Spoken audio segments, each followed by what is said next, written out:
It's just another. It's a mental thing. It really wouldn't have mattered if we were in New York, Detroit, or freaking Egypt. Once it started, our location was really irrelevant.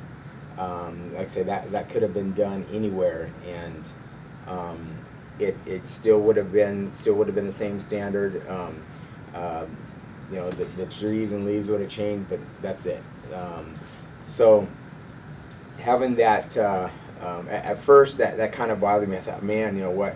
Why are we being covered up? And then I thought about it, and just the like I say, the ambiguity of it made it just was adding to the mental aspect. Basically, we drove. I don't know how far the campsite was from that trailhead, but not too far. But everything seems like forever when you don't know where you're going or able to see anything. So we arrive at the campsite, and then they kind of take everybody out, line everybody up, and then we do a ruck check. So, or no, actually, first everybody had the rucks down. They took all our food. So they had plastic bags. Everybody put all their food, basically anything that could go in your mouth other than water, they took. So, I had chia seeds. I had some electrolyte tabs. All that they took, and then again, all the food, basically that everybody had. Then we did they checked weights. So basically, what had happened, or what they did is, had you turn around, they weighed your ruck. If it was underweight, you had 30 seconds to go down the river, get some rocks, put in your ruck, and be back. If it's underweight again, then you're gone. So preparation was, knowing exactly, I pretty much knew exactly what was in my ruck, and I knew, if I took this out, that out, I knew about how much variance that would change the weight of my ruck, because I packed it and unpacked it and weighed it over and over again so many times with different, water in, water out, food in, food out.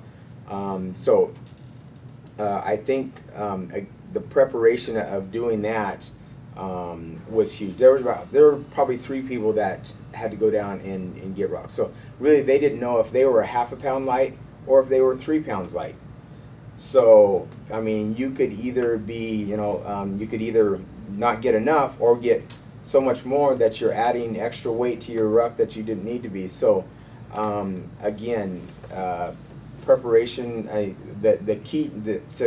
The key to success at selection was preparation, and that has a lot of aspects to it. But that knowing your ruck and everything is vital. Weight our rucks. Fortunately, everybody either weighed on the first time they were good, or when they got enough rocks and had extra, and they weighed again, they were fine. Then we did a PT test. So the normal Army PT test is push-ups, 2 minutes of push-ups, 2 minutes sit-ups, and 2-mile run. For selection, it was a 5-mile run. And then the other, I think they consider it the Ranger PT test. And I was already, because I'm in the reserves. We do PT tests every 6 months or so. So I already had a good feel as far as my level or where I was as far as the PT was concerned. But they don't go by, on the regular Army PT test, there's an age standard what they go by. For selection, they don't do that. So, but you don't know what the standard is. Basically, you just have to go and push as hard as you can, and they're not gonna. Everything is unknown. I guess that's kind of the common denominator for selection is the unknown, because they don't tell you how many that they were counting, but they weren't counting out loud, so they don't tell me how many you did at the 1 minute point. You really only know when to start, and then they'll tell you when to stop. Same thing with the sit-ups.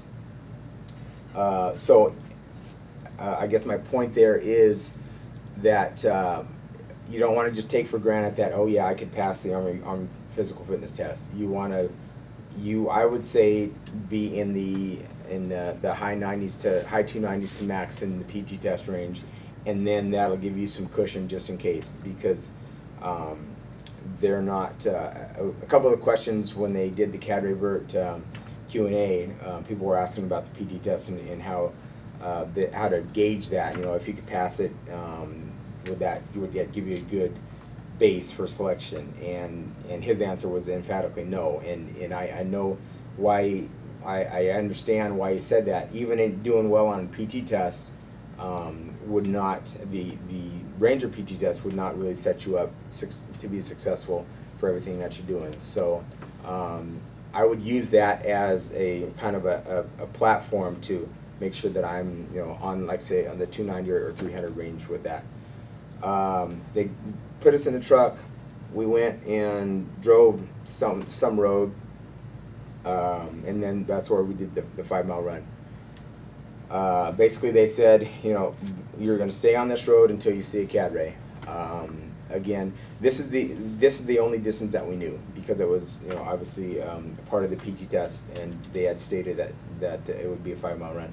So we knew that. And I'd been running, probably 2 or 3 times a week. Kind of had to taper off because of knee and hamstring issues. So that was actually a concern of mine, is being able to make it through the 5-mile run and pass that. So once I passed that and was still there, that was kind of like, okay, good. I made it through that, and so now we'll see what else comes up. After so we do the run. I think I was probably like the 8th person in or something like that. So I got a little bit of a break. Once the last person came in, they loaded us back up in the truck, went back to the campsite, or back to the base camp, and then they said, okay, you got 5 minutes to change, take care of your feet, get water, and then get ready for a ruck. Basically, every time we either came back or were kind of in an exchange, they were very, very emphatic about taking care of your feet and getting water. And really, those are those are the primary things. I can't stress enough how important it is to take care of your feet. And that'll actually end up being highlighted here towards the end of it. What I did, I started off with, it's called foam tape. I've heard some guys using duct tape, putting that on their feet as kind of a pre-measure, or whatever you want to call it. I use foam tape because it's what it sounds like, foam tape. But it's spongy enough so that it gave me a little bit of cushioning, but it adhered to my foot really well. So there was no, I never got any friction as far as with my feet and my socks or anything. The socks that I used were Dry Max, and then like a Dr. Scholl's blister resistant. So I did everything that I could to prevent. I figured an ounce of prevention is worth a pound of cure. So I wanted to stay ahead of the game.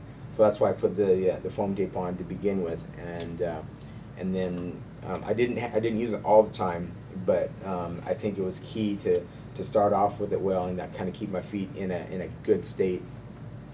I also used powder. I brought a few different things. I brought bag balm for my feet. I brought some. It's like a baby anti-chafing type stuff. So I wanted to give myself options, and that's another really key thing for selection, is have options. Use gear, items, whatever, that will allow you to either adapt to whatever you're doing, or to just kind of change the wear on your feet.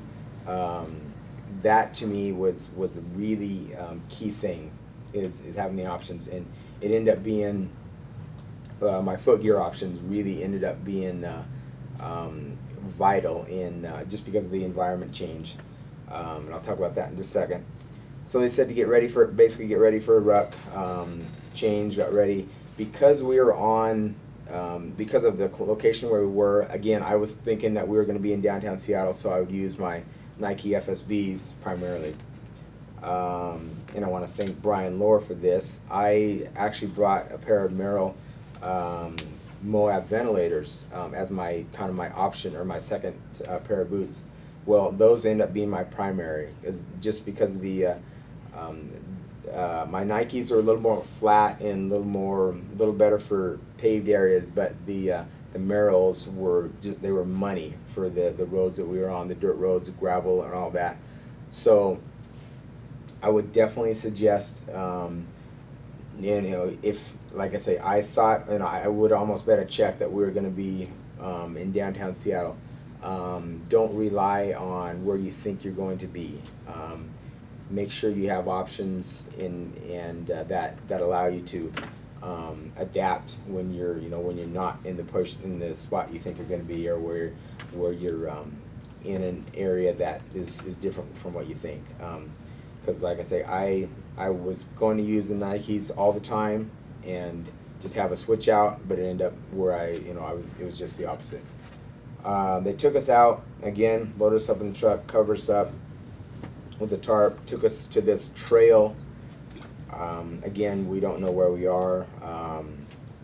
Climb up. But basically, there was like a logging road, and then we stopped on the logging road, and then there was a trail up probably 200 or 300 feet up the ridge. So we had to climb up the ridge, get up on this. It was like a hiking biking trail, basically. They started everybody off. They started the first guy off, and then the next guy went at 1 minute intervals. Basically, we were instructed that you aren't allowed to walk next to, part of the initial instructions were you can't talk to anybody. So the only person that you can speak to is cadre.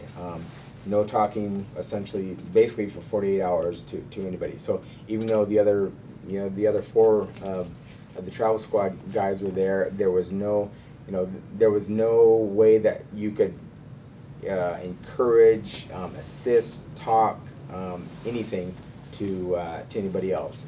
So you were basically together alone throughout the whole thing. So, and part of that was, so when we went on the rough, they basically sent us on intervals, but they also said, no grouping up together, no, because that's kind of like, I guess, in a sense, pacing, whatever. So we start the ruck, and probably halfway through, I think this ended up being, it felt like probably 10 miles, 10, 12 miles. I kind of had a pretty good idea of distances just from doing the weekly rucks that we did, averaging 12, 14 miles. So that really helped in giving me kind of a judge. I mean, it really didn't matter, you go until they say stop. But it was just nice kind of having an idea, rough idea of distances and ranges. So we go, I'm going along, and I see somebody over on the side of the trail with the ruck off, and I'm going by, and it's pitch dark now. I have no idea what time it is. It's probably at least midnight or so. I go by, and I just turn slightly. Everybody's got headlamps on, and I realize that it's Jeff, and I thought, man, I hope he's just fixing his ruck or something. And it wasn't. That was the last time I saw him. So that was hard, just knowing, how much, I knew how much I wanted it, and I could imagine, he wanted it just as much, and so knowing, or thinking at the time, it turned out to be reality, that, for whatever reason, he wasn't there anymore. That was tough. But you just got to keep going. And so we get almost to the end of the what turned out to be the end of the ruck, and I catch up with, it turns out to be 04, not 04, I'm 04. It turned out to be 09 and 07.